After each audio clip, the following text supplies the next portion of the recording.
Hello everyone, I hope you are doing so good. This is Mustafa Saadi, a technical consultant, and I have more than 10 years of experience developing applications and mobile games and web applications. Today we will discuss the solution to a common issue in Windows with Firefox specifically Firefox Internet Explorer.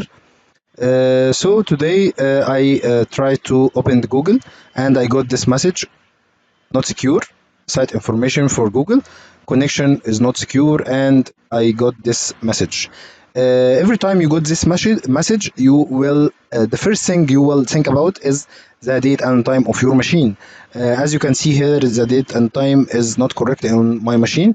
So every time I try to hit this try again, I got this message, and I can't open any website on my Firefox Internet Explorer. So I will now hit this area and click the right click on the mouse. Then I will go to adjust date and time. Then I got this screen. So I will check or activate this check button, set time automatically.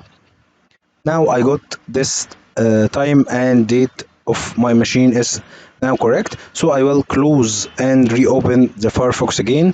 I will try to go to the Google again, google.com. I got everything is work. So I hope your issue is now solved successfully. So don't forget to like the video and subscribe to the channel and activate the bell icon to get all of our new videos. Till I see you again, stay safe. Thank you. Goodbye.